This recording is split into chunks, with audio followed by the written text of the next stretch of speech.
Bonsoir à tous et à toutes. Bienvenue Baruch Hashem à notre shiur hebdomadaire sur la paracha. Et ce soir, la paracha de Acharimot. Ça reste entre nous. Acharimot. De quoi nous parle-t-on dans cette paracha de Acharimot? C'est très simple. Le processus de l'expiation des fautes le jour de Yom Kippour à l'époque du Beth Amikdash. Vous le savez, à l'époque du Beth Amikdash, il y avait tout un cérémonial qu'il fallait faire dans le temple le jour de Yom Kippour pour pouvoir se faire pardonner toutes nos fautes. Et c'est exactement de cela que nous parle le début de notre paracha.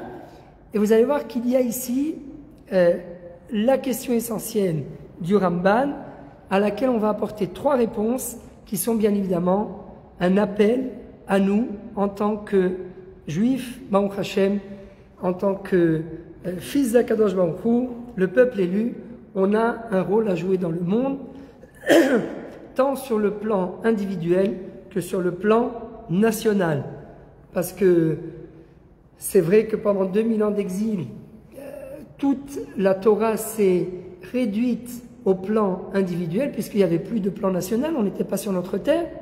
Mais lorsqu'on revient sur notre terre, eh bien, vous allez voir qu'il y a, sur cette question, fameuse question du Ramban, Rabbeinu Moshe ben Nachmanide, trois réponses, et la dernière réponse qui est basée sur celle du Zohar, eh bien, qui est basée sur celle du Zohar et qui est interprétée par le livre, par le Rav Taïrtel dans son livre Em Abanim Semecha, eh bien, il nous ouvre des horizons auxquels on n'aurait jamais pu penser de nous-mêmes. Alors, on rentre directement dans le vif du sujet. Comment ce processus, ce cérémonial du jour du grand pardon doit-il se dérouler? Alors, on commence au début de la paracha.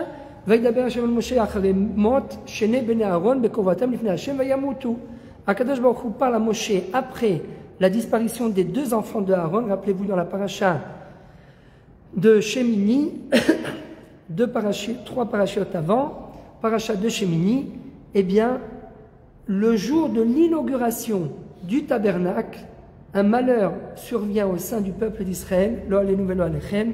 Les deux enfants de Aaron à Cohen sont brûlés parce qu'ils ont apporté un feu extérieur, un feu étranger. Bidouk.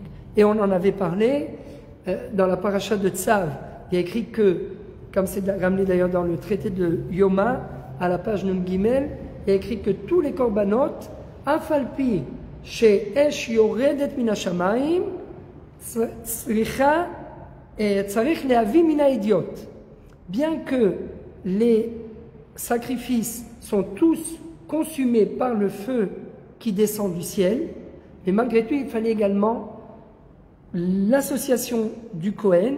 Il fallait mettre en fait, il fallait que les hommes participent justement à ce processus, et donc il ne suffit pas que le sacrifice soit agréé directement par Akadosh Baruch Hu, mais également il faut l'investigation de la part de l'homme. Le problème, c'est que c'est le feu qui doit d'abord descendre d'en haut, et après l'homme qui rajoute, il met son grain de sel, on va dire. Alors que là, ils ont fait exactement le contraire. Comme ils ont vu que le feu ne descendait pas, ils se sont dit, bon ben nous on va l'amener, de toute façon on est tenu par la mitzvah d'amener du feu. Ils ont amené le feu avant que le feu ne descende, c'est comme ça qu'explique le Rashbam, et le feu les a dévorés de l'intérieur.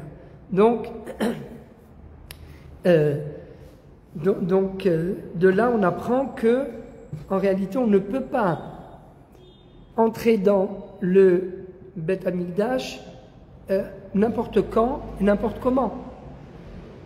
Il y a d'abord une hiérarchie, c'est pas n'importe qui peut rentrer dans le Beth Amikdash, ce ne sont que les Kohanim, et à l'intérieur, je parle dans le Saint des Saints, dans le Saint, c'est également les Kohanim, dans ce qu'on appelle Ezrat Alevim, il y a, juste très rapidement comme ça, il y a en fait, à l'époque déjà du tabernacle, il y a Machane Shechina, Machane Lévia et Machane Israël.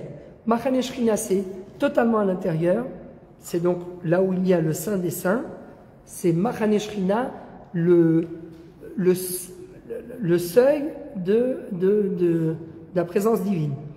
Avant cela, il y a, et donc là-bas, il n'y a que les Kohanim qui peuvent y accéder. Avant cela, il y a Machane Leviya, c'est l'endroit où les Lévi'im, la prophétie, bidou, là où les Lévi'im peuvent se tenir pour chanter, et avant, il y a Machane Israël. Donc, comme on va le voir dans le livre de Bamidbar, les enfants d'Israël ne peuvent pas accéder à l'intérieur. C'est réservé totalement aux Lévi'im.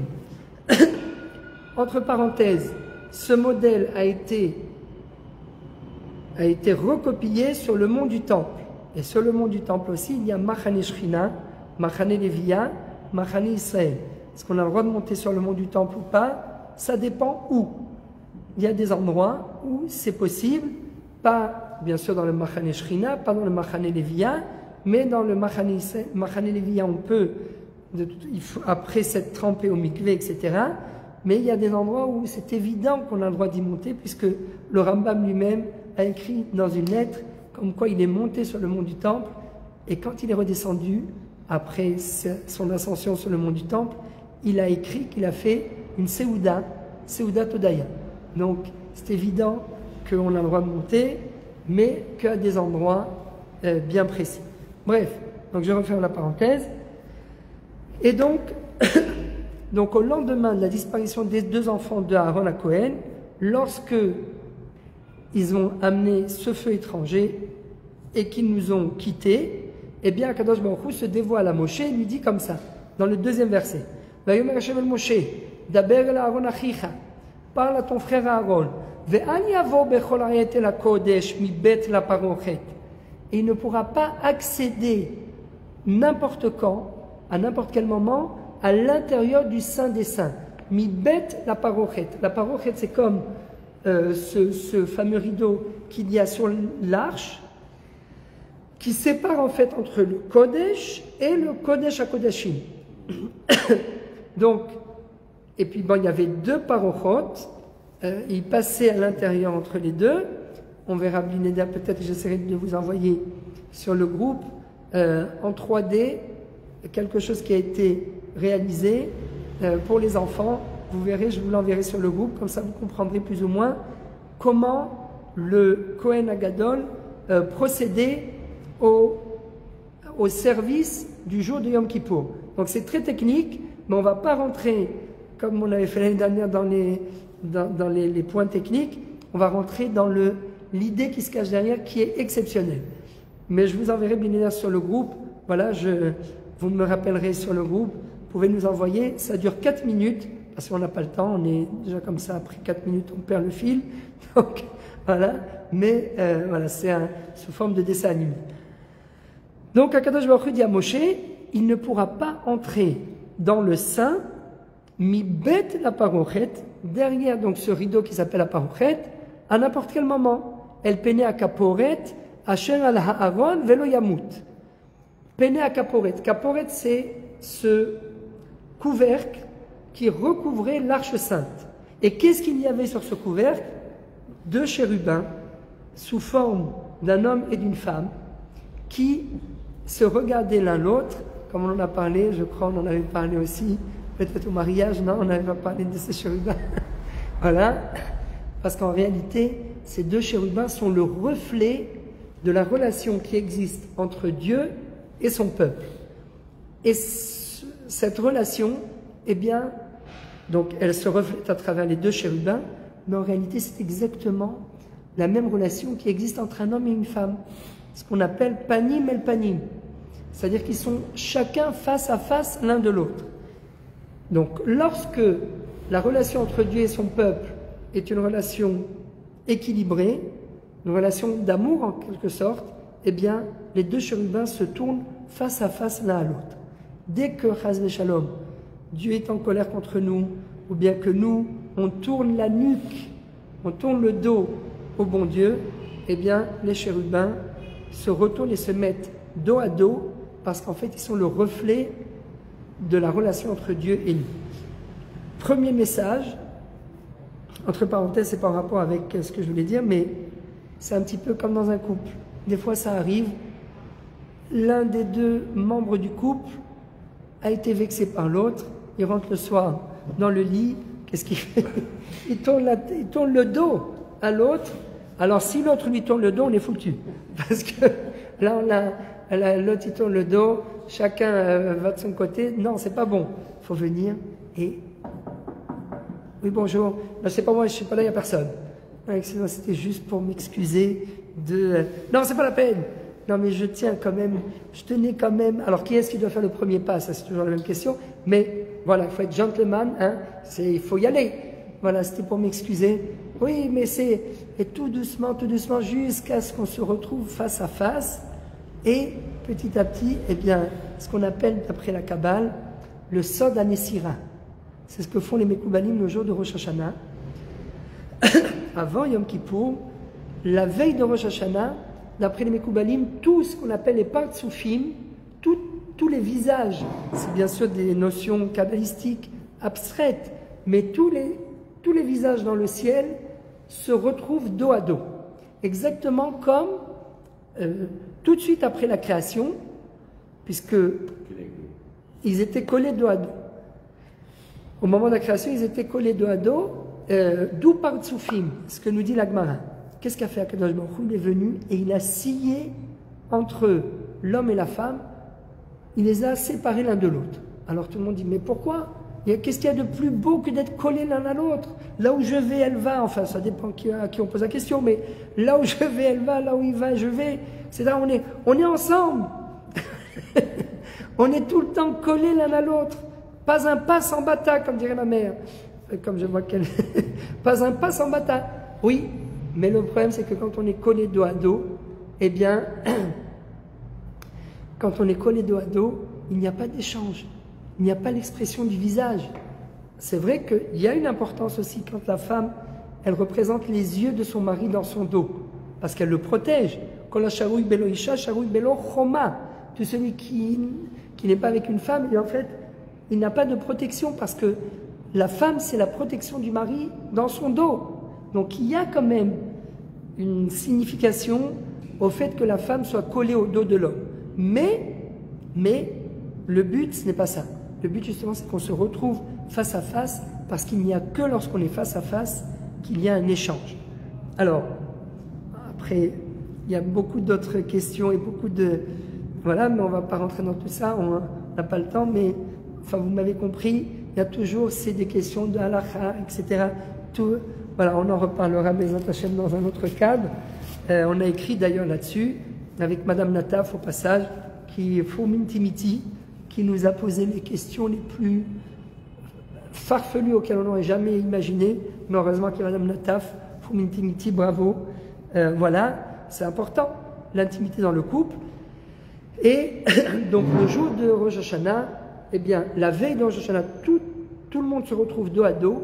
Et ce que vont faire les Mekoubalim, eh bien, ils vont en réalité permettre à ces visages, c'est bien sûr des notions abstraites, de venir se retrouver face à face. À quel moment? Dans la tfila, d'abord, les partsoufim, donc ces visages se retrouvent dos à dos. À quel moment? Juste avant le Kriyat Shema, quand on dit Baruch Ata Hashem, Habocher Be'amo Israël, Be'ahava. Be'ahava. On dit Be'ahava, mais les visages se retournent dos à dos. Donc a priori, c'est pas Be'ahava. Mais oui, il y a quand même une dimension d'intimité, même quand on est dos à dos, exactement comme l'homme et la femme qui ont été créés au moment de la création du monde et qui se sont retrouvés dos à dos. Mais après, quand on arrive dans la Hamida, Elokeinu, Eloke Avotenu, Eloke Avraham, Eloke Yitzhak, Eloke Yaakov, Ha'el Hagadol Hagibor V'Anoren Elyon, Gomer Chasadim Tovim Konei Hakol Zocher Hasdei Avot, Umevi Goel Livnei V'nehem Leman Shemo, Be'ahava. Be'ahava, d'un seul coup, on se retrouve face à face. Donc le premier Be'ahava, on est Achor Be'achor, dos à dos. Le deuxième Be'ahava, on se retrouve Panim El Panim, face à face. Donc voilà, et ça continue bien évidemment pendant les 10 jours de pénitence jusqu'à Yom Kippour. Depuis l'entrée de Rosh Hashanah jusqu'à la Neila de Yom Kippour, eh bien il y a justement cette dynamique, ce phénomène de de rapprochement et d'éloignement, puisqu'une fois on est dos à dos, donc c'est un éloignement, mais quand on se retrouve face à face, c'est un rapprochement. C'est pour cela d'ailleurs qu'on dit Amelech HaKadosh. Pourquoi? Parce qu'il y a ce rapprochement justement entre HaKadosh Baruch Hu et nous, il y a cette dimension de proximité entre nous. On est proche de lui. Alors que quand c'est Akel HaKadosh, Baruch Ata Hashem Akel HaKadosh, Dieu, bien sûr que Dieu il est beaucoup plus grand qu'un roi, mais le Dieu il n'est pas accessible. On a du mal à accéder à lui. Alors que quand c'est un roi, il ne peut pas y avoir là-bas de roi sans sujet, donc on se rapproche l'un de l'autre. Donc voilà on va dire le contexte dans lequel on se trouve, et donc HaKadosh Baruch Hu dit à Moshe de transmettre à son frère Aaron comme quoi il ne pourra pas venir entrer dans le Saint des Saints.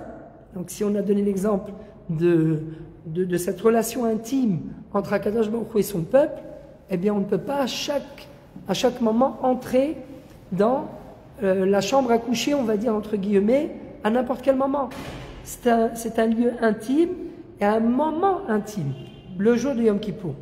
Et donc, ve'al yavo bechol ha'et el hakodesh mibet haparochet el penei hakaporet asher al Aaron ve'lo yamut ki be'anan erei al hakaporet.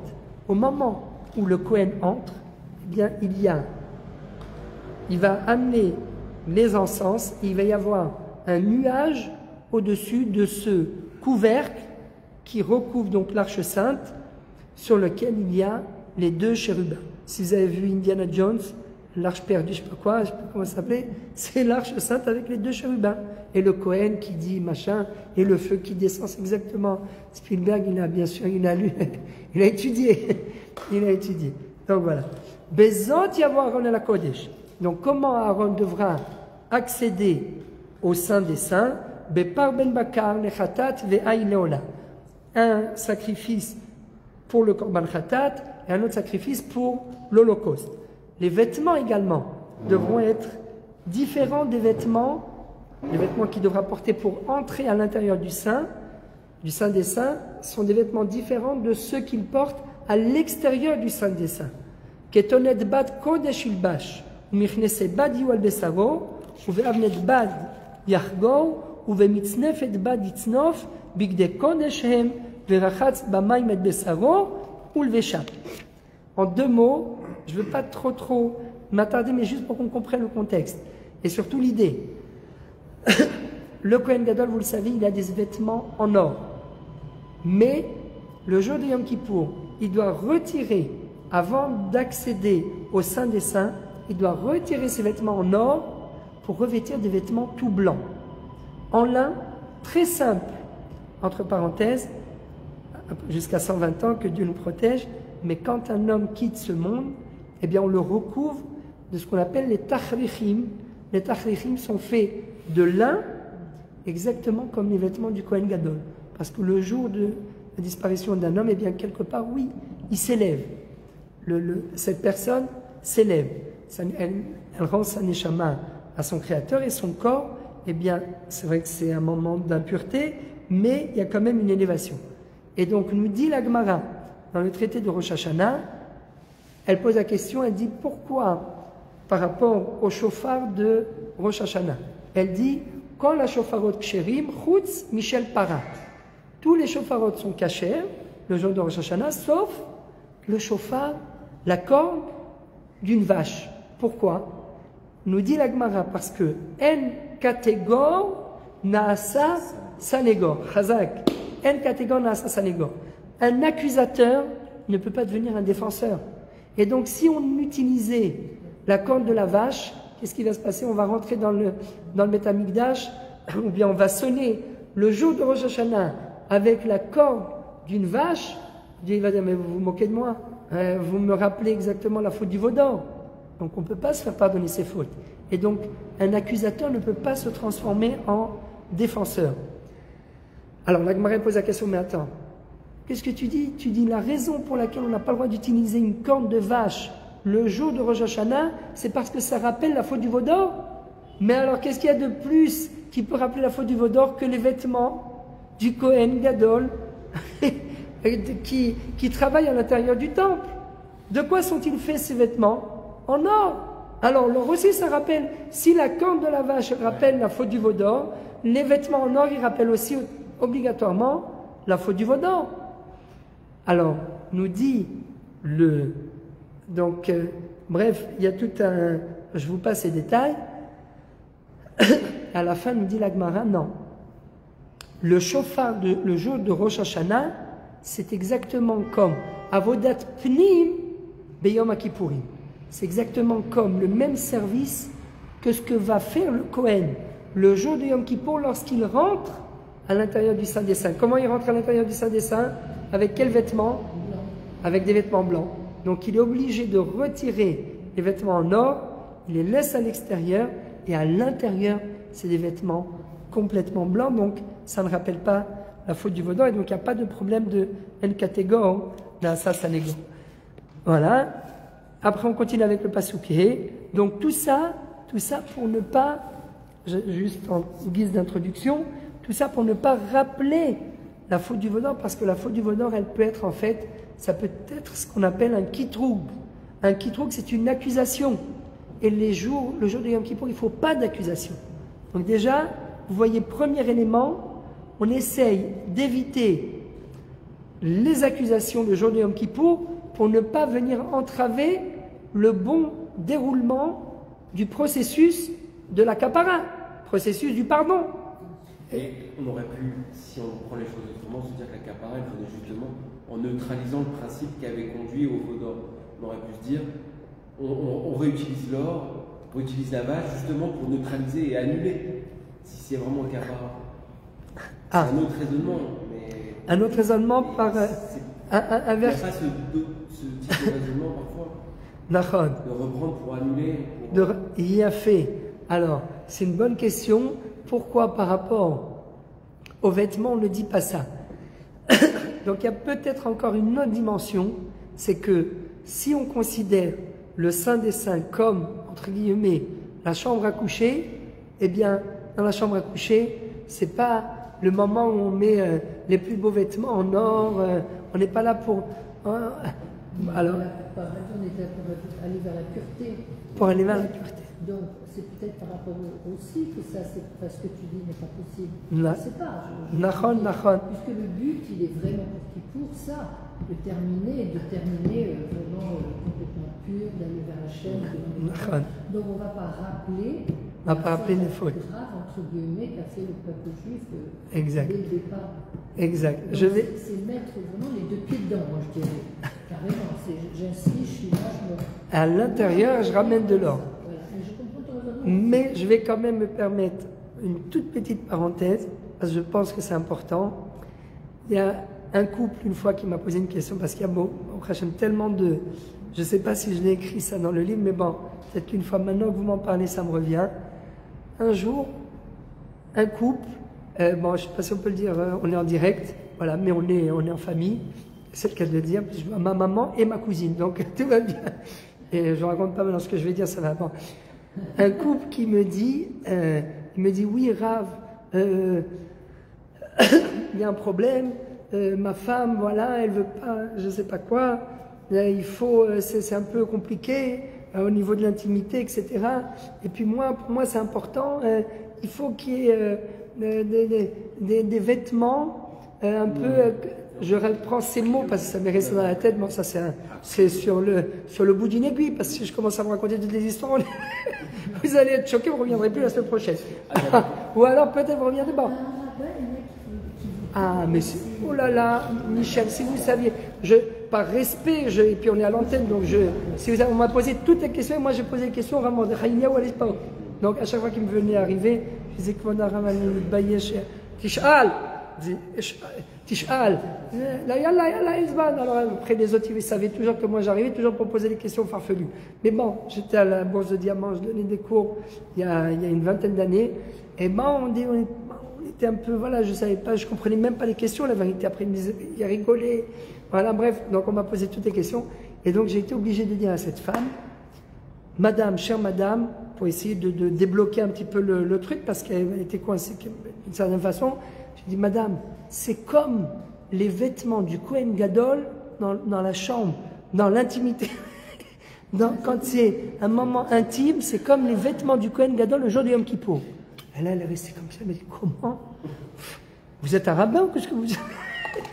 Madame, c'est pas moi qui le dis, c'est le Zohar. Bigdé Kohen Gadol. Je dis alors là, mais les vêtements du Kohen Gadol quand même, c'est couvert de partout, il avait le truc, c'est quand même différent des vêtements dans une chambre à coucher, vous avez été un peu loin, vous avez poussé le bouger un peu loin. Oui, mais c'est ça. Si la relation entre Akadosh Baruch Hu et son peuple doit être le reflet de la relation intime entre un homme et sa femme, eh bien oui, il y a des... pourquoi il faut faire rentrer des encens? Voilà. C'est quoi ce nuage? À quoi on fait allusion? C'est les parfums d'encens.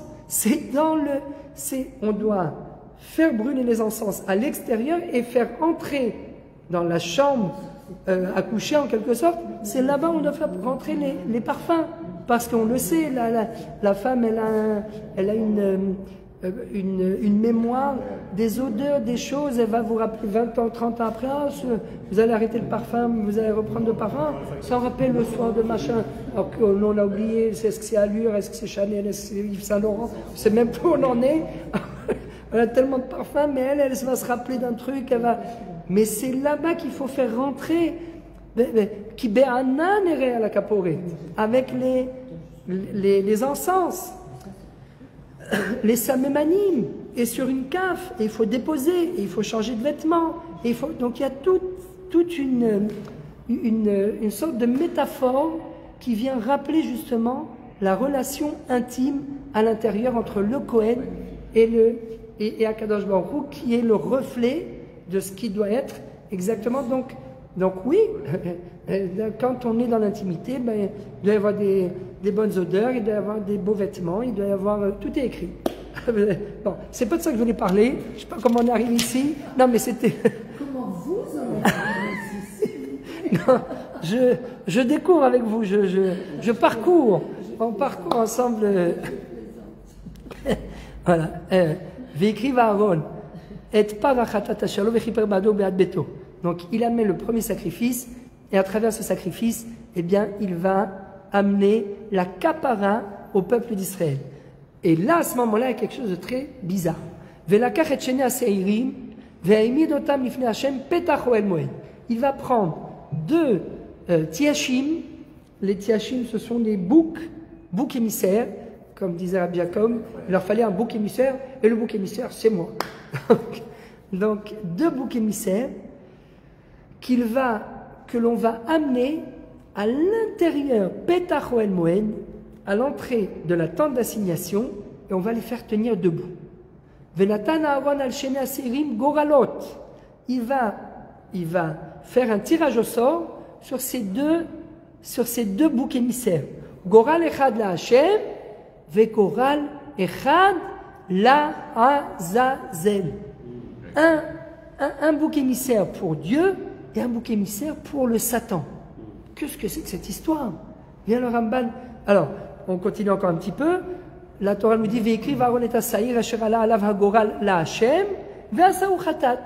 Celui qui a été désigné par le tirage au sort pour être destiné à Dieu, eh bien, lui, on lui fait tout le processus de l'abattage rituel, on récupère le sang, etc. Et tout ce qu'on doit faire comme d'habitude. Ve'asaïr pasuk yud. Ve'asaïr asher ala alav hagoral la azazel yaomad chay lifnei Hashem nechaper alav. Il reste vivant. Lui, on ne l'égorge pas. Pourquoi? Les shalach oto la azazel hamidbar. Lui, on l'envoie dans le désert. Qu'est-ce que c'est que cette histoire? On l'envoie dans le désert. Alors, la azazel hamidbar, il y en a qui disent que le Satan, il est dans le midbar, etc. Bon, il y a plusieurs. On va y arriver. Mais, en tout cas, on l'éloigne. On l'éloigne, c'est-à-dire qu'on la fait rentrer dans le Beth Amikdash ou dans le tabernacle. Et après l'avoir fait rentrer, eh bien, on l'éloigne et on l'envoie. Ça, c'est le but. Mais ici, il va nous dire après qu'en fait, le Kohen va appuyer ses mains sur ce bouc émissaire et il va réciter les supplications pour que ce bouc émissaire prenne toutes les fautes du peuple juif et qu'il s'en aille et qu'on le jette. Voilà, alors comment ça se passait? On le jette, on l'emmène jusqu'à Yamamelach et on le jette d'une falaise, et là c'est catastrophique. Les boyaux, enfin c'est un film d'Hitchcock, on n'est plus on est dans Hitchcock, on le fait dégouliner d'une falaise et il explose, les boyaux, etc. Pour que, en fait, on a donné ce sacrifice au Azazel. Maintenant, la question que pose le Ramban, c'est qu'est-ce que c'est, pourquoi Akadosh Baruch Hu a-t-il besoin, le jour de Yom Kippour, de donner ce cadeau au Azazel? Quoi? Dieu, il a peur du Azazel, il a peur du Satan. Pourquoi a-t-il besoin de mettre le bouc émissaire qui est destiné au Azazel au même niveau que le bouc émissaire qui est destiné à Dieu? Qu'est-ce que c'est que cette histoire? En 2 mots, 3 réponses. 3 réponses. Première réponse, eh bien c'est pour montrer que il y a, on va donner 3 réponses. La première réponse, c'est la réponse du Rav Kook, qui dit que oui, les forces du mal, eh bien, elles existent. Elles existent d'abord chez nous, au niveau individuel, et oui, il faut pas essayer de chercher d'étouffer totalement les forces du mal. C'est délicat, parce que si on dit il ne faut pas essayer d'étouffer les forces du mal qu'on a en nous, ça veut dire que quelque part on donne une légitimité. Et c'est exactement ce que fait la Torah. La Torah dit, oui, il faut donner, il faut, on va dire entre guillemets, lancer un os au côté animal qui est en nous. Ça le dit même le Baal HaTanya, il dit on a Nefesh Behemit et Nefesh Elokit. On a une Nefesh Behemit, on ne peut rien y faire. Mais c'est ça qui va nous donner, c'est cette envie, ce désir de vouloir conquérir, de vouloir, c'est ça qui va nous faire avancer. C'est grâce à ce désir. Comme dit la Gemara, à l'époque du temple, les sages ont annulé totalement l'envie, le Yetzer Hara des Harayot, le Yetzer Hara des relations interdites. Et bien d'un seul coup, il y avait même plus d'œufs. Pourquoi? Parce que les poules, s'il n'y a plus du tout de désir, ben, il ne peut pas y avoir de poules, on ne peut pas procréer. Donc on a besoin, bien sûr que ça doit être, comme on disait tout à l'heure, on doit essayer de s'élever à une dimension de Kedusha, une dimension de sainteté. Mais ça passe quand même par un phénomène qui est très terre-à-terre. Et on ne peut pas, et on doit quelque part accepter. Malheureusement, on a eu l'exemple de ce qui est arrivé après avec le christianisme, qui a voulu éteindre les pulsions, les trucs, et regardez la catastrophe que ça a. Enfin, c'est des pédophiles, voilà, c'est toutes les choses. C'est pas possible. C'est pas possible. Un homme, il a. Mais bien sûr. Mais donc, c'est pas possible. Donc, il faut donner, entre guillemets, rendre à César ce qui appartient à César. Il faut lancer un os. Il faut lancer un os au côté animal qui est en nous. Et c'est pour ça, ça rejoint un petit peu aussi ce qu'on disait par rapport aux vêtements dans le cadre de l'intimité. Ben oui, les vêtements aussi, ça fait partie. C'est les vêtements Bigdei Keuna. Bigdei, quand j'ai dit ça, Bigdei Keuna. Je dis comment? Ça choque, mais il fallait un coup choc pour sinon ça partir en Bigdei Keuna, les vêtements sains. Alors ben dis donc, vous êtes un peu léger, hein? Et non, c'est pas moi qui dis, c'est le Zohar. Bigdei Keuna, c'est. Ça peut être une cause de divorce, hein? Ah oui. Une femme peut, si elle n'est pas soumise par son mari, elle peut demander le guet. Et vice versa. Et vice versa. Il faut avancer. Pas marié pour se regarder dans le blanc des yeux. Je veux dire, enfin, c'est pas que ça, mais je veux dire, il faut voilà. Bref. Donc, revenons à nos moutons. C'est le cas de me dire.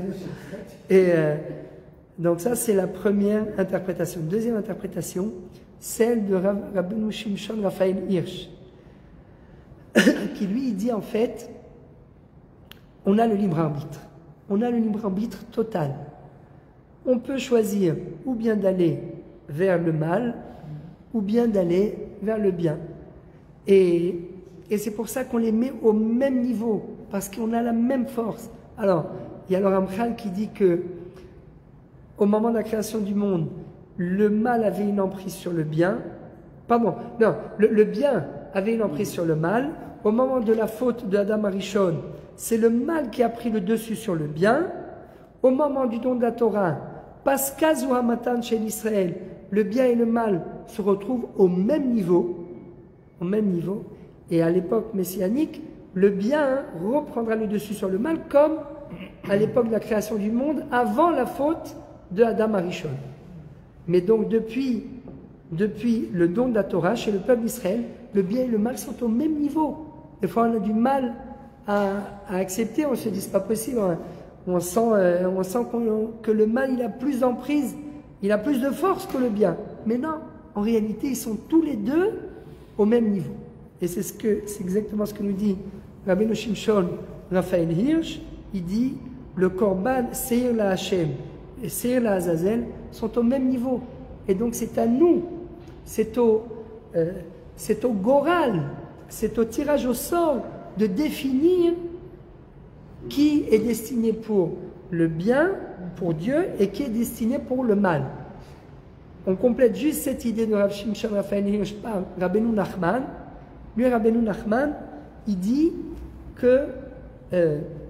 qu'en fait, le tirage au sort, c'est la volonté de Dieu.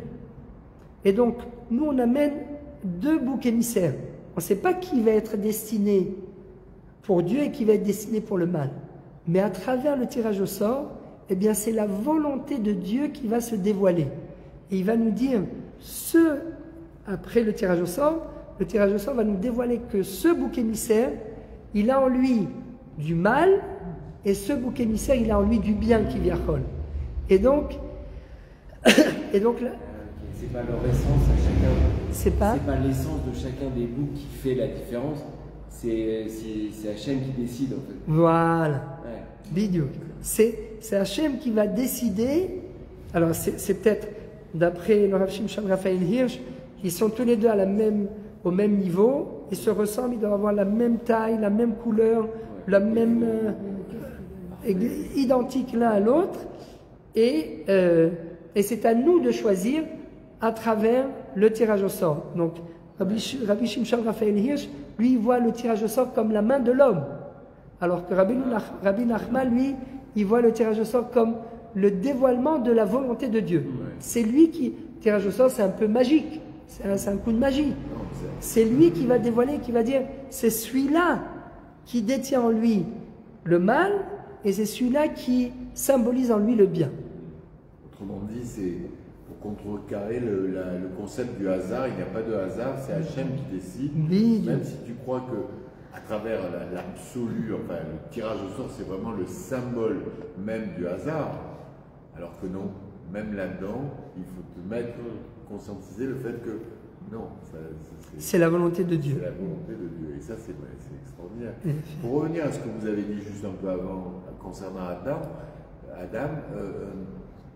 en fait il est né Kenegdo, il avait les deux fonctions globalement, et après Hachem s'est aperçu qu'il s'ennuie un peu, et il a créé Ève par rapport à cette situation qui, au départ, il n'y avait pas ce concept de femme au départ. Quand on parle de cette... Alors, d'après le Zohar, oui, il y avait, parce qu'il n'y a que Dieu oui. Donc, ça qui est unique. Oui. Le monde, il y a tout le temps un binôme. Chaque chose est un binôme. Il y a une prise, la prise qu'on fait entrer et la prise qui reçoit. Il y a le jour et la nuit. Il y a les eaux et les terres. Il faut tout le temps ce binôme. Et il n'y a que chez Dieu, il n'y a que Dieu qui est unique. Oui. Bon, ma femme aussi elle me dit, d'accord comme toi. Mais on a bien compris, ce n'est pas le même principe. Ce concept de Kenegdo, c'était a priori qu'Adam pouvait être complet dans cette fonction-là, mais Hachem a considéré que non, il ne pouvait pas, enfin, un homme seul c'est pas bien déjà, ce concept-là, et quelque part il sort de la côte et il a créé cette femme qui a engendré le péché, tatati. Mais globalement au départ, mais c'est sur un truc unique. Ouais. Mais alors d'après les Mefarshim, ils disent que non. Ils disent que c'était prévu. Alors pourquoi on en parle de ce concept-là qu'il y avait De la côte. Non, avant, donc cette histoire qu'Adam était Au né. départ, il crée l'homme. Ouais. C'est un départ. Voilà. Il crée l'homme. On est au début, tout commence. Voilà, c'est ça. L'homme, Et tout doucement, c'est comme quand tu fais quelque chose dans la vie. Tu te lances, tu fais quelque chose, tu sais pas encore là ce qui va se Non, passer. d'accord, mais- Et l'autre chose entraîne l'autre chose et ainsi de Ou alors suite. j'ai mal on avance. compris ce Moi, concept. je le vois comme ça. Au Non. départ, il a créé Adam. Enfin, Adam. Et de là, après, il a avancé. C'est bon, bah, alors maintenant, je vais créer son double, enfin son double. alors pourquoi il aurait eu besoin de dire l'homme s'ennuie seul, donc je vais lui créer un être qui va- Toujours dans ce que tu dis. Non, Ce que- raisonnement qui est au fur et à c'est mesure. un Et alors processus. ce concept de Kenegdo, c'est quoi au départ initialement? Pourquoi on a cette notion-là? Kenegdo, parce que en fait, c'est le reflet. Il a besoin d'un reflet, parce que le reflet, c'est ce qui va le faire avancer, ce qui va également le Zeisanen, c'est-à-dire que c'est un filtre. Voilà. Grâce à sa femme, en fait, Kenegdo, c'est que c'est un filtre. C'est bien avant. C'est un filtre parce que quand on est C'est seul, un peu comme quand on fait une esquisse, un tableau. On commence une esquisse, au fur et à mesure, il avance le peintre. Ouais. Il a fait quelque chose, il dit tiens, ça va être mieux, je remets ça, je change. vous C'est dites, pas dans ce sens-là. mais vous dites plus ou moins la même chose, mais c'était prévu. C'était prévu. Il fallait, l'homme, il peut pas rester seul. Mais on ne savait pas comment c'était prévu. Mais Oui, moi, c'est j'aimerais possible, bien que ça vous dit. expliquiez, excusez-moi, mais alors je comprends pas, Kenegdo c'est quoi? Au Kenegdo, départ, il y a- c'est son reflet. Son Exact. Ezer Kenegdo. Ouais. C'est son reflet, comment tu as dit, le Sinoun, son filtre. C'est son filtre, parce que quand s'il est tout seul et qu'il a personne en face de lui, il n'y a pas de filtre. Ok. Il va faire tout et n'importe quoi. D'ailleurs, c'est pour ça que, d'après le Midrash, il a cherché chez les animaux, etc. Il se cherchait au début parce qu'il ne savait pas. Et c'est pour ça qu'à la fin, il dit Zot hapam etzem me'atzamai ou besar mi besari. Il dit là, maintenant, j'ai trouvé en fait mon équivalent, l'être qu'il me fallait. Et de là, disent les Chachamim qu'il a cherché un peu partout. Parce que, alors pourquoi il fallait que ça se passe comme ça et pas directement? Peut-être justement pour qu'il comprenne, hein, Oui, pour qu'il expérimente. pour qu'il expérimente et qu'il arrive justement à cette conclusion que c'est vrai que c'est saoulant, hein, que la femme elle est saoulante, il y en a marre, mais non, je plaisante, c'est pour nos auditeurs, mais au final, comme dirait l'autre, on ne peut pas avec elle et on ne peut pas sans elle. On ne peut pas avec elle. Elle vous a sous les draps, c'est vous transpirez, on ne peut pas avec elle, mais on ne peut pas non plus sans elle. Qu'est-ce qu'on fait? Pour revenir à la question de base, Ouais. pourquoi Bichlal, il y a une question sur le fait de mettre au même niveau Le Azazel. le Azazel? Parce que quoi qu'il arrive, il y a un débat avant qu'une Neshama elle descende sur terre entre Hachem et le Satan. Donc ça veut dire chez où il y a quand même un équilibre entre Hachem et le Satan. S'il y a un débat entre Hachem et le Satan sur le fait de faire descendre une âme, c'est une bonne âme ou une mauvaise âme. Pourquoi Bichlal, on pose cette question de mettre au même niveau? On sait que c'est au même niveau. Puisque tu dis que même avant qu'une âme elle descende, Bah oui, l'explication du Ramchal là, que vous avez donnée, elle n'est pas... l'explication laquelle que Rav Shimshon Raphaël Hirsch ou du Ramchal, vous avez dit Ah. que la personne au final elle descend, il choisit à gauche ou à droite vu que le bien et le mal sont au même niveau aujourd'hui, mais c'est pas vrai. pourquoi c'est pas vrai? Bah parce qu'il y a un choix. Moi, de ce que j'ai appris dans la Kabbalah, on nous dit que pour 3 mauvaises Neshamot, il y a une bonne Neshama qui descend sur terre. Nachon. Alors toi, tu veux dire en fait, pourquoi il y a... D'abord, on peut dire que c'est en fait le reflet. C'est-à-dire, en fait, la question que tu poses, qui pose Aaron, il dit... Raphaël, pardon. Raphaël, Chazak, Malach Raphaël. Il dit, oui, mais si avant de descendre sur terre, une Neshama, on lui dit, toi tu vas en quelque sorte, ça rejoint un petit peu, toi tu vas aller dans ce corps ou dans cette famille, et toi tu vas descendre dans ce corps. Donc ça veut dire que c'est un petit peu prédestiné, comme quoi il doit aller là ou il doit aller là, et donc les données de base, elles sont déjà plus... Hein, elles sont déjà... les dés sont déjà, comment on dit, pipés.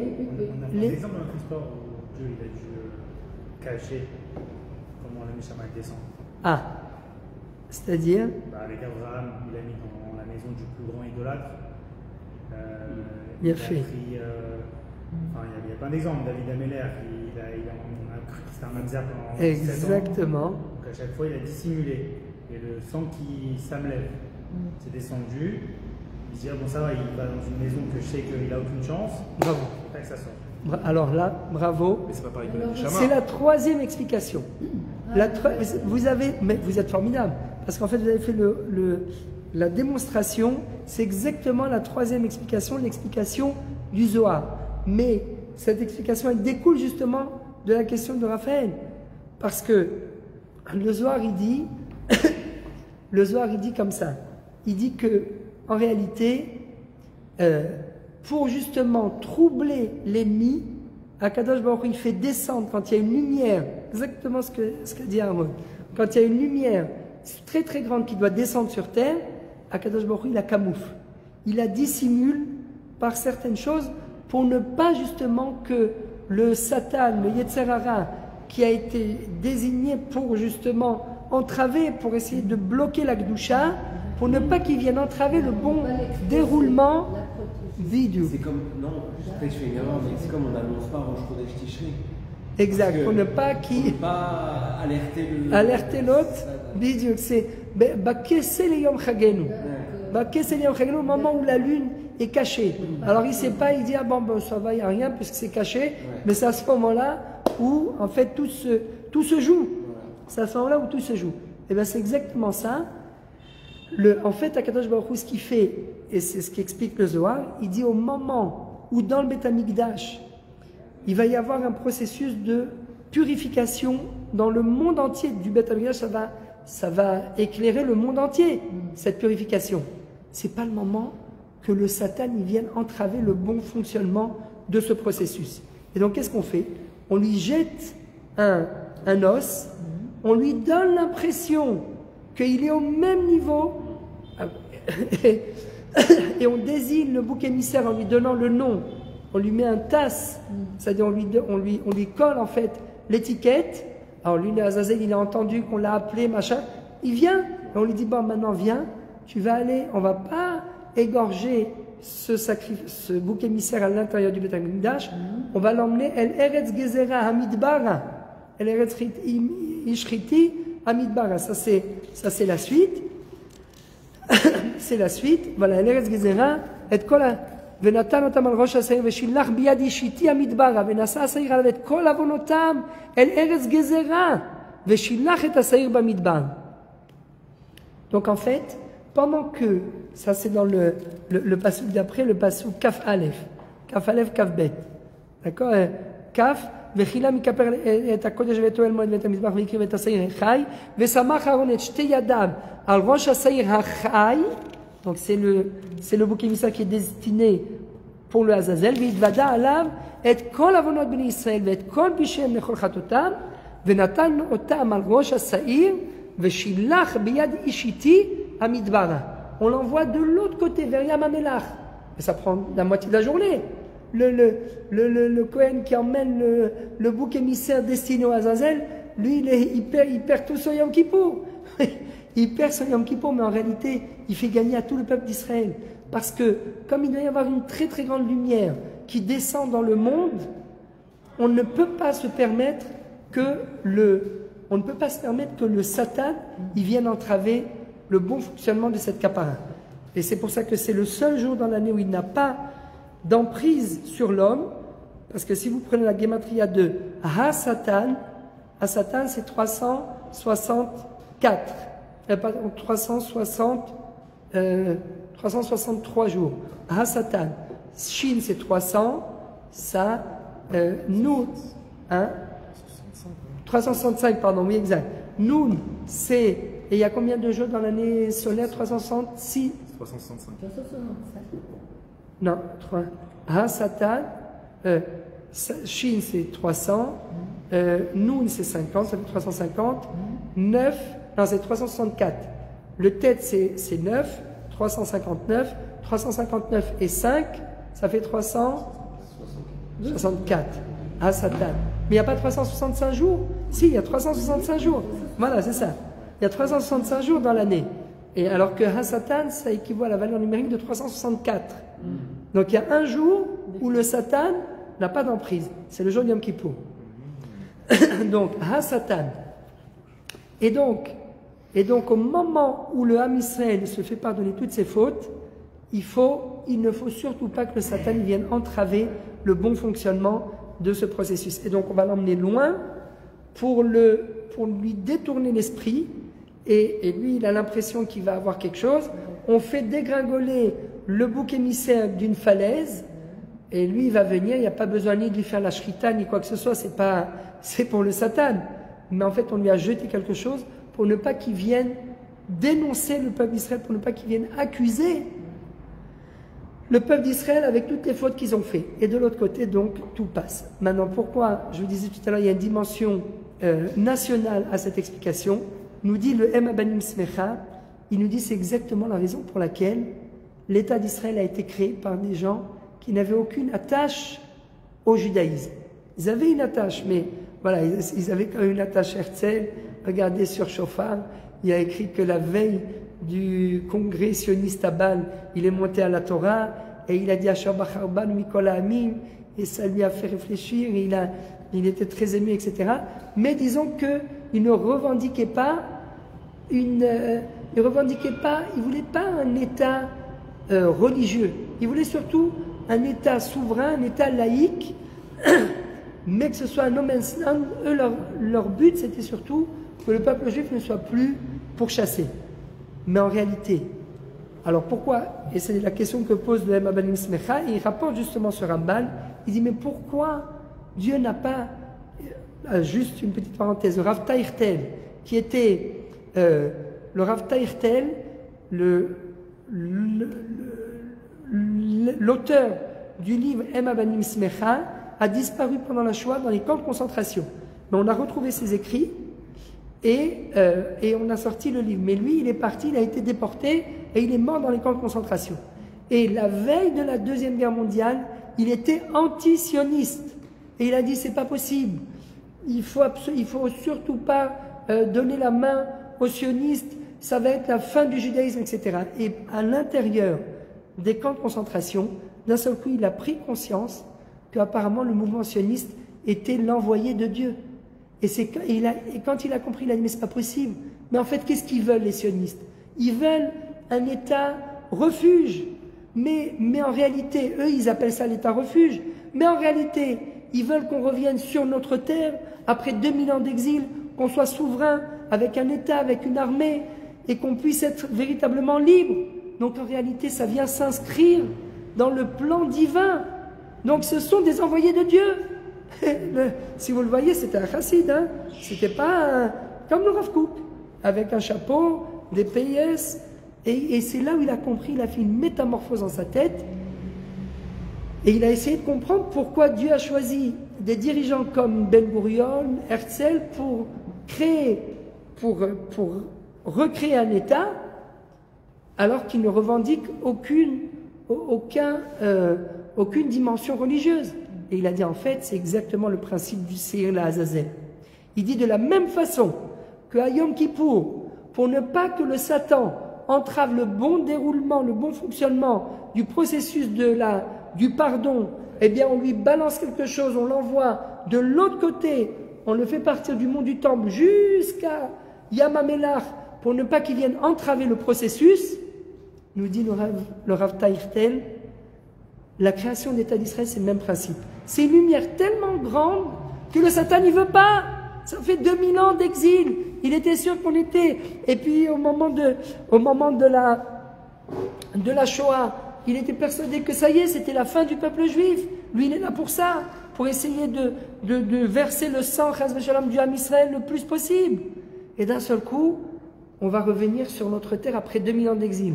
S'il apprend ça, il va se dire c'est la fin, c'est sa fin à lui. C'est la fin. Il ne veut pas. Et donc, c'est comme a dit tout à l'heure Aaron, il va tout faire pour se débattre et il va entraver. Qu'est-ce que fait Akadosh Baruch Hu? Exactement comme il a fait avec David Amelech, avec Avraham Avinu, qui sont des âmes qui viennent qui viennent en fait a priori de l'impureté. Avraham Avinu, son père était idolâtre. David Amelech, il descend de Ruth la Moabite. Ruth la Moabite qui descend de la relation entre Lot et ses filles. Ça veut dire c'est l'inceste. Mais comment on peut dire que le Mashiach il descend de ça? Mais c'est pas possible. Mais justement, comme a dit Aaron, c'est parce que si jamais c'est une lumière tellement grande qu'il faut qu'elle passe par des méandres, qu'elle soit camouflée, que pour ne pas que le fonctionnement soit entravé. Donc déjà ça, et de là va descendre David Amelech, et il doit être une âme qui va être capable de ramener des âmes qui se sont perdues, des étincelles qui se sont perdues. Mais pour ramener des étincelles qui se sont perdues, il faut que lui-même, il vienne de très loin. Sinon, il ne pourra pas ramener. Si c'est quelqu'un qui a grandi là-dedans, etc., il ne pourra pas comprendre les étincelles qui se sont perdues. Donc, il fallait... Hein? Il faut passer incognito. Pour troubler le Satan, il fallait que ça passe incognito. Et quand vous avez des frailles, comme il a dit tout à l'heure, des frailles qui arrivent qui disent oui, on veut un État, le Satan il dit ouais, ben vas-y, viens, on va leur laisser. Le bon Dieu, il ne va pas les laisser parce qu'ils ne sont pas rattachés à la Torah. Si ce n'est pas rattaché à la Gdusha, ça n'a aucune chance. Mais justement, c'était camouflé pour que cette lumière puisse apparaître. Autrement, elle n'aurait jamais apparu. Donc il faut des écrans pour essayer de minimiser, de diminuer l'intensité pour ne pas que le Satan, le Yetzirah, vienne troubler. Et donc c'est pour ça que c'est exactement la réponse du Emma Ben Mismecha. Et donc toute notre réalité ici, c'est comme ça. C'est en fait un processus de délivrance qui se dévoile incognito, de façon cachée, pour que ça puisse aboutir, pour que le processus puisse aboutir. Et c'est vrai aussi peut-être, même parfois au niveau individuel. Des fois on a même nous, des fois on se dit mais pourquoi je suis passé par là? Pourquoi on a l'impression que quand on regarde son passé, que peut-être on a fauté, peut-être on est tombé dans certaines choses, mais peut-être que c'est par là, il fallait passer par là pour pouvoir aboutir à quelque chose encore plus grand. Ce qu'on appelle Yerida Letzorech Aliyah. La lumière, des fois, elle descend très très bas pour pouvoir jaillir encore plus grand. De façon plus grande, c'est Yerida Letzorech Aliyah. Mais en Hachem, qu'on puisse mériter, nous aussi, de dévoiler la lumière qui est en nous, la lumière qui est dans cet état formidable. Chazak pour les questions, c'est exactement... Et ça a répondu à ta question ou on a... Répète-nous ta question maintenant pour qu'on voit. Parce qu'on a plus parlé de la condition dans laquelle la Neshama elle arrive. Moi, je parlais vraiment du débat de la Neshama elle-même.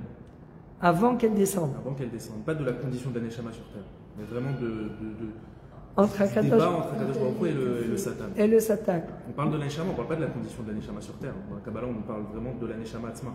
Que la Neshama, il y a des Neshamot qui sont plus prédisposées que d'autres. Oui. Neshama qui doit être Rotzachat, qui doit être une tueuse. Nachon. Et donc tu dis c'est prédestiné comme quoi ça doit être un tueur. Mais ça c'est El Mazal Israël. Comme dit la Gemara, quelqu'un qui est attiré par le sang, eh bien justement il doit faire son tikkun. Oui, mais toi tu parles avant. Par le sang, il doit essayer d'être shochet, d'être moël. Et en fait, il va avoir du sang, ça va le calmer, etc. Il va faire son tikkun. Mais toi, tu parles avant. Donc avant, encore une fois, comment c'est... Avant qu'on décide de faire descendre une Neshama sur Terre. Ouais, il y a une marloquette, une discussion entre Hachem et le Satan. Et alors? Est-ce que ce sera une bonne Neshama, est-ce que ce sera une mauvaise Neshama? Et alors, et c'est quoi la question? Donc on ne parlait pas forcément de où est-ce que la Neshama est atterrie, parce que la Neshama de David c'est une bonne Neshama, la Neshama d'Abraham c'est une bonne Neshama. Donc regardez dans quelles conditions est-ce qu'elle arrive la Neshama. quoi qu'il arrive, c'est une bonne Neshama de base. Nachon. Moi, je parle d'une mauvaise Neshama qui arrive dans un mauvais endroit. Parce que le Satan, il a gagné sur Hachem, entre guillemets, il lui a dit, bon bah là, on fait descendre une mauvaise Neshama sur terre. Ah, Parce qu'il ne peut pas y avoir que des tzadikim. il a fait. D'accord. Et donc une mauvaise neshama. Et donc tu veux dire en fait le Satan. Non, il c'était a- par rapport à la question que vous avez dit de base de pourquoi Birklal on se pose une question sur le fait de mettre au même niveau les deux Azazel, parce que les deux c'est Irim, parce que quoi qu'il arrive, c'est le même principe qu'avant qu'une Neshama elle descende sur terre. Il y a Hachem, il y a le Satan qui décide, on fait descendre une bonne, une mauvaise Neshama, et là c'est pareil, on a deux Seirim, est-ce que c'est Khatat ou est-ce que c'est la Azazel? Nachon. Ah oui, parce qu'on a dit en fait, ils sont au même niveau et ça dépend du libre arbitre de l'homme. Est-ce qu'il veut aller par là ou il veut aller par là? La question de base c'était pourquoi est-ce qu'on les met au même niveau? C'est ça que vous avez dit. Pourquoi est-ce qu'on a besoin de les mettre au même niveau? Voilà, parce qu'a priori, c'est Akadosh Baruch Hu qui a plus d'emprise que le Satan. Ouais. Et toi, là-dessus, tu as posé comme question quoi? Est-ce que réellement, avant que la Neshama elle descende sur terre, est-ce que Hachem, il a est-ce que vraiment... Hachem il a vraiment le dessus sur le Satan ou est-ce que ça a été créé pour que ça se passe comme ça? C'est il a le c'est Hachem qui décide. C'est vrai qu'il y a un Midrash qui dit que le Satan dit bon, celui-là on va le faire descendre. Il y a une marloquette sur chaque neshama, mais en fait sur chaque neshama, mais à mon avis on revient à ce qu'on disait tout à l'heure, En Mazal d'Israël, c'est-à-dire que c'est vrai qu'il peut y avoir une neshama parfois oui. C'est vrai que c'est écrit, par exemple, des neshamot qui ont fauté et qui doivent redescendre en Gilgoul dans des corps pour réparer quelque chose. Donc on sait déjà d'entrée que cette neshama, ça va être la réincarnation de quelqu'un qui, dans une vie antérieure, a tué, il a fait des choses, etc. Donc c'est vrai. Et on va la réincarner dans un corps pour qu'elle puisse faire son tikkun. Donc oui, c'est vrai qu'à la base, c'est peut-être, comme tu dis, une mauvaise neshama, mais d'un autre côté, c'est aussi son tikkun. C'est son tikkun de... C'est vrai qu'il y a une marloquette, est-ce qu'on le fait descendre ici, on le fait descendre ici, avant même que la neshama ne descende. Mais même les mauvaises neshamot, elles ont un challenge à relever. C'est Dieu. Oui, le bien et le mal, c'est Dieu. Bidou, ça veut dire que qu'au final, même le Satan, il est au service de Dieu. C'est ça que ça veut dire. Son meilleur élève. C'est bidou. Ça veut dire qu'il est quand même au service d'Hachem. Il est quand même... Là, je suis d'accord. Donc c'est quand même Dieu qui a le On dit l'inverse, ils dessus. viennent prier un propchi. Bidou. Dans ce raisonnement, ce qui me gênait, c'est qu'on a l'impression que non, Tout, c'est Dieu. Quoi qu'il c'est Dieu. Tout, c'est Dieu. Ça veut dire, même quand tu fais le mal, c'est une volonté que tu sois là parce que derrière, Dieu il y n'a a pas le d'autres choses qui vont dessus. être plus difficiles. Alors Ça va que te servir à pour moi, rien, ça peut Dieu pas. a le dessus sur ça. Oui, mais alors en fait, il pose la question maintenant... Il pose la question du projet divin, le programme divin face au libre arbitre. C'est peut-être ça. C'est un bon débat. Voilà. Mais c'est vrai que... Le Rambam, il nous dit simplement, mais là, il nous dit simplement que on essaye de nous expliquer le libre arbitre, qui est une notion qu'en réalité on ne peut pas comprendre. Il a fait... Comme l'éternité, c'est comme l'infini, c'est des notions auxquelles on les a dans la tête, mais on ne peut pas les imager, on ne peut pas les comprendre réellement. Alors, Davka, le Rambam, Alors, lui... c'est le Rambam ou le Ramban? Peut-être le Ramban, parce que le Rambam, il dit, l'homme, il a totalement le libre arbitre.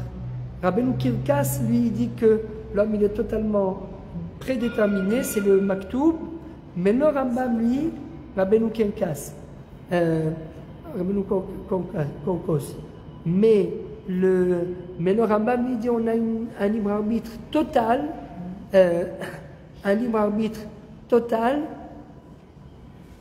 Chazak. Ah, mais là, c'est Tosfot Yom Tov. Ah, Tosfot Yom Tov. À Kol Safoui va rajouter. Ah, Kol Safoui, donc ça, mais c'est le Rambam aussi qui ramène ça. Dans une chot de haute. À Kol Safoui va rajouter Netuna. A priori, c'est contradictoire, c'est exactement là-dessus. Tout est su de Dieu, mais l'homme a le libre arbitre. C'est pas possible, si tout est su de Dieu, l'homme ne peut pas avoir le libre arbitre. Alors, il y a trois réponses à ça, mais ce que dit le Rambam, c'est qu'il dit, le fait que Dieu sache ce qui va se passer, ça ne veut pas dire qu'il intervient. Parce qu'il n'y a pas de notion de temps chez Hachem. Voilà, et ça ne veut pas dire qu'il intervient parce qu'il laisse le libre arbitre à l'homme. Il sait, il a déjà vu le film, il sait ce qui va se passer, mais il n'intervient pas. Qu'est-ce qu'il fait? Et ça, c'est vraiment le Rambam dans Ilchot Tshuva. Akol Safoui va Reshut Netuna. Il dit En davar haomed bifne retzono shel adam, bifne prirato shel adam. Areshut Netuna. Areshut Netuna, ça veut dire que l'homme a le libre arbitre à 100%. Mais Akol Safoui, mais Dieu il sait. Donc c'est pas contradictoire. Le fait que Dieu sache, ça ne veut pas dire qu'il va intervenir. Mais le Rambam il complète dans le Moreh Nevuchim, mais il dit, il donne l'exemple on termine juste avec ça, il donne l'exemple de Pharaon. Est-ce que Pharaon, quand il a écrit j'endurcirai le cœur de Pharaon et il les poursuivra. Est-ce que ça veut dire qu'à bout d'un moment, Pharaon est complètement automatisé par Dieu, il n'a plus de libre arbitre ou pas?